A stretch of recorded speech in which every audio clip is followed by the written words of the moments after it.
Hello, welcome back to my channel. In today's video I want to show you what it was like when I went to get neurological tests in London. This happened back in August, so it's sunny in London. So here's the footage from the couple of days where I had 24-hour blood pressure monitoring and another tilt table test. Hello, I am in London on my way for tests at the UCLH. Well, I'm in Queen Square now, and the neurology hospital is over that way, but the testing centre is on Great Ormond Street, which is just down here. So, I'll let you know how it goes.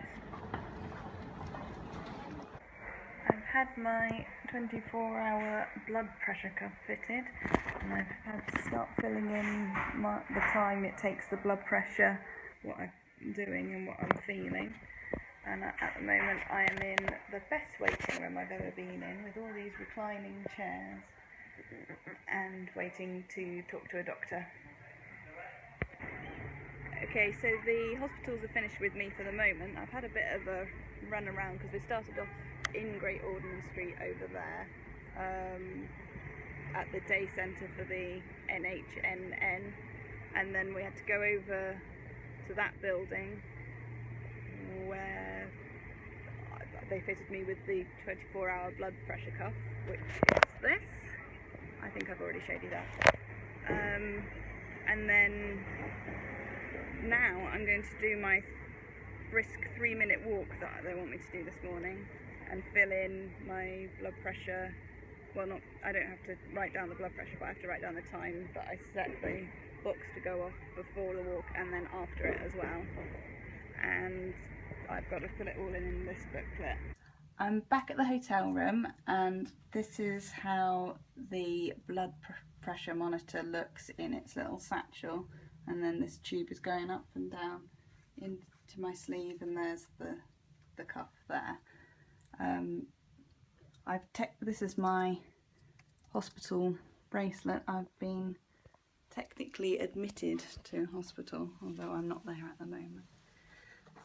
And I'm going to show, and then in this leaflet I've got to fill in times when I have, I've got to do a few different things, like the walk I did earlier, and doing some lying and standing up type things, and record what time it says on the monitor here. And just write down what I'm feeling at the time. And I've also got to record, it automatically takes a reading every 20 minutes, so every 20 minutes I write down what I'm doing and then how I'm feeling, and it beeps and squeezes my arm. And it's going to do that for most of the 24 hours until 11 PM tonight, and then it's going to do it once an hour. And the only other thing I've got to do is if I'm feeling particularly odd, or have a particular symptom, I've got to write down the time and what's made me feel that way.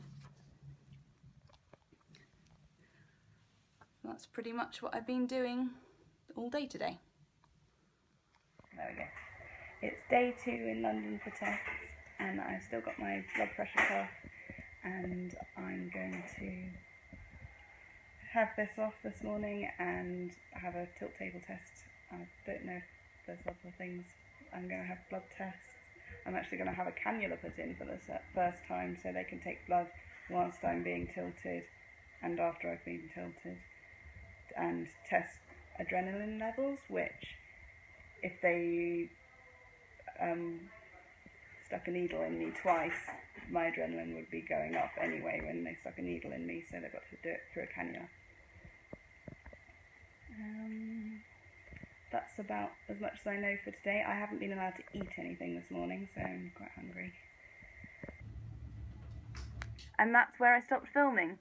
I was feeling really awful after that tilt table test. It was a stress tilt table test, I think it was called, and we did quite a few things whilst I was being monitored.